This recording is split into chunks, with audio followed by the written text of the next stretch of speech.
You know, women really struggle in the third world, partly due to the patriarchal cultures that they live in, which don't allow them to have just even basic human rights. One of the things I kept noticing was that women were doing most of the work. So I began to ask people, am I seeing this right? Because it looks to me like they're doing a lot of the work. And they would say, yeah, you're right, they do. They do all the hard labor. And I said, why do you think it's like that? And they would say, I don't know, but it's not going to change anytime soon. It was just reaffirmed all over the third world and all over the developing world. The poorer the area was, the worse it was for the women. Women are not allowed to be educated like men are. They're at much higher risk for their health, especially during birth. They're at risk culturally because of their own lack of human rights. So these kind of things make it very difficult for women to be able to ever get ahead or even believe in themselves. As a matter of fact, a lot of women are just very, very hopeless. And they have no sense of value and no sense of dignity. And it really affected me. I was losing sleep about it. I would think about the women, how badly they were treated, what their faces looked like, the despair that I could see in them. I needed to do something about that. And I started to look for a place where I could work that would help women holistically.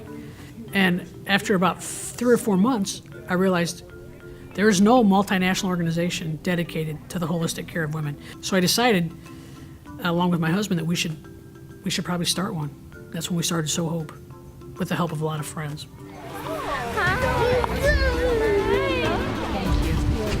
Thank you. At Sow Hope, we've determined over the last 12 years that what women need most in the wellness program is maternal health care. Women need help giving birth so they don't die. Our education projects, these women are illiterate. They need literacy classes.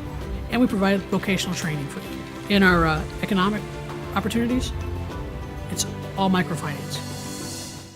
One of the things about Sow Hope, we've realized that we're not into relief. We're not really even into charity. We're looking for people that can do projects that will last beyond the funding that we give them. This approach empowers women in a way that's much more dignified than just giving them something.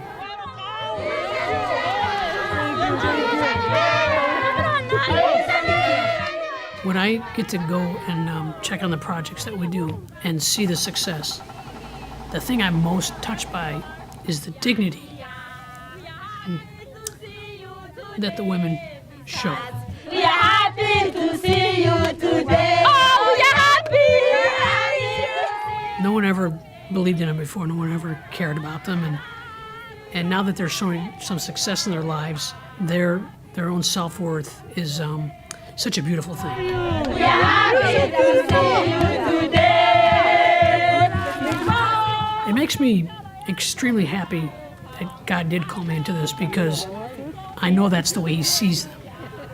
And they're finally getting to see themselves the way that God sees them. We are happy to see you today.